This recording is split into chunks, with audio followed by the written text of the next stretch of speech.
Ever wondered what it's like to do a food segment on the Today Show? Well, let me show you.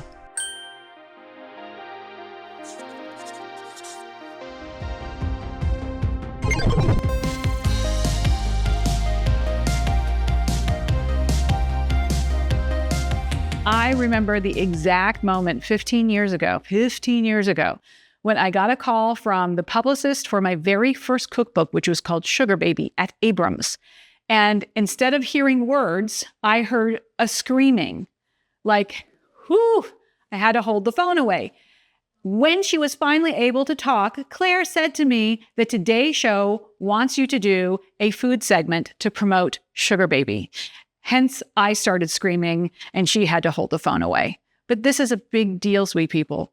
Every cookbook author, every publisher, every publicist for a publisher, the dream is to get a food segment on the Today Show to promote your cookbook.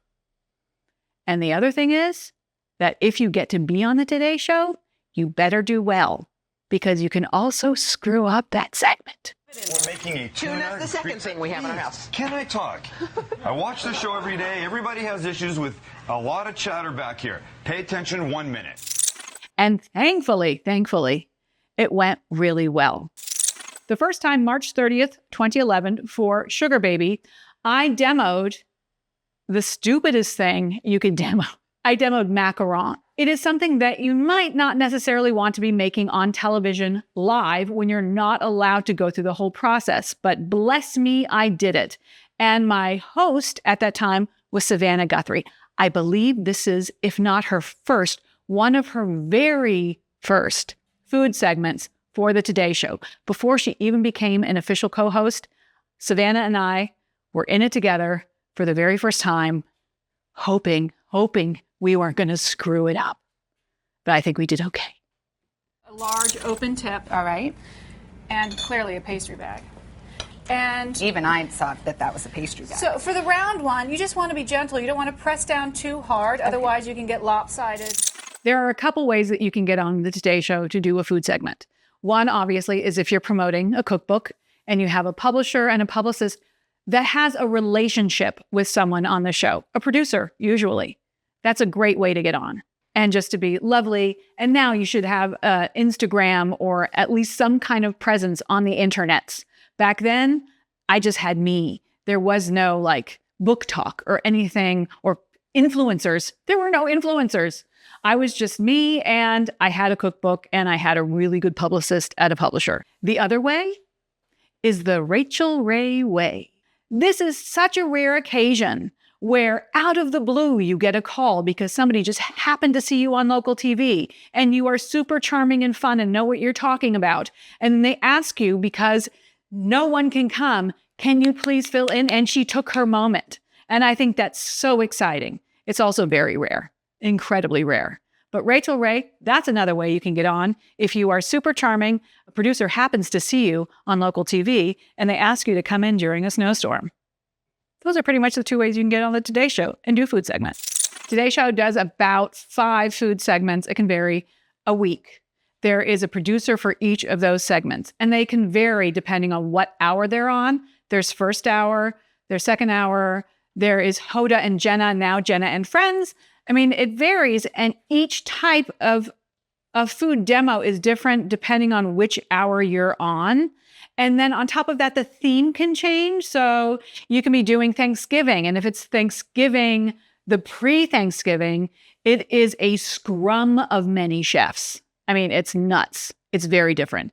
And sometimes it is a culinary day, like National Cookie Day, or they've got a different kind of theme, like a football theme. These 3 themes are 3 of the demos that I did within the past few months on the Today Show alone. And each one was completely different.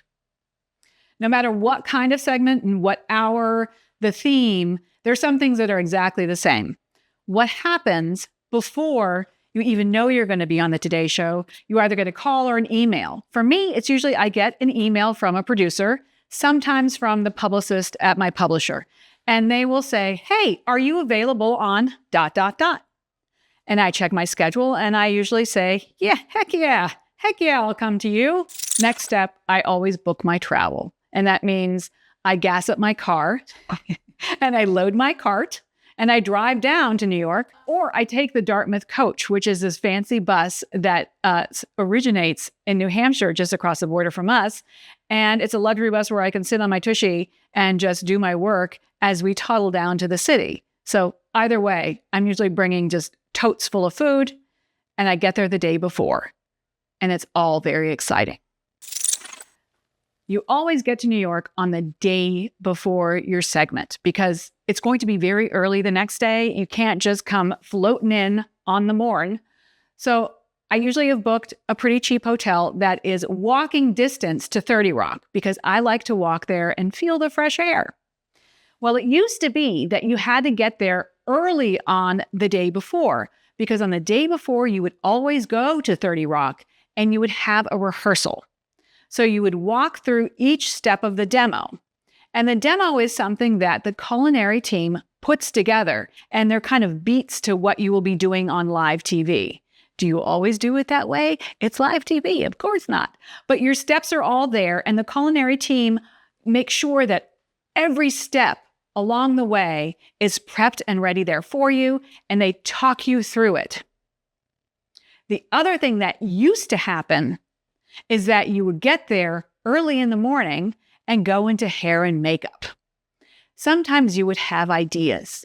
Like the time I came in and I said I wanted just very soft waves, and I came out looking like Shirley Temple. Sometimes the day before you get a haircut and you realize it's so short that you don't know what to do. But they figure it out.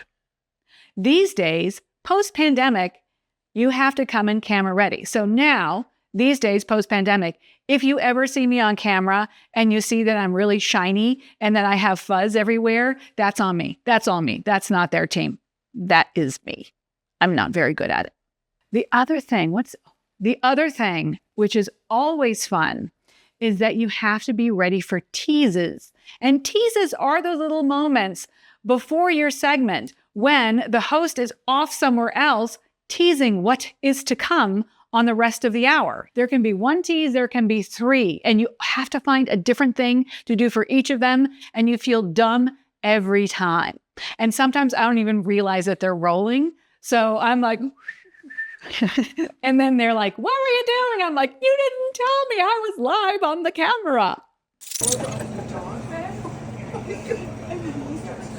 Hey, Peter, look who's here. The very talented Gesine bullock-prado. Stick around. We got some recipes great for game day, especially this weekend in the NFL. But first, this is today on NBC. You're on the dog bed. All right. When you are ready to go on, you are never ready to go on. Back in the day, most of the segments were all in the same place. They actually have a little kitchen studio. And pre-pandemic, I can't remember, aside from 2 or 3 times, where I wasn't on that stage. It was like, I remembered it. Go to the backstage, go to the front. And it was the same kitchen thing I was so familiar with. Once lockdown was over, all bets are off. You don't know where you're going to be, and it's so exciting. And the thing about not being in that lockdown kitchen set is that whatever you're doing moves. So you have to stand back and then watch them literally roll all of your demo out onto the stage, lifting up huge cords. You just try not to get run over or knock anything over. And then you have to run on there, not sweating, and be ready. Be ready to do all the things. And you also have to remember that you're in charge of the flow. If you're good at this, you are. You will direct everyone about what's happening and what to do. But say it's your first time, it is okay. Whoever is next to you will have someone in their ear, and they will have a script, and they will guide you through it. And the bottom line is that once you get there at the very beginning of that morning, they will say, you have 4 minutes in your segment. And you're like, I can get through that segment in 4 minutes. And as the hour progresses, because you are usually the very last thing in that hour, news has happened. Things have gone long. people have gotten adorable and they've talked, the host's ear off.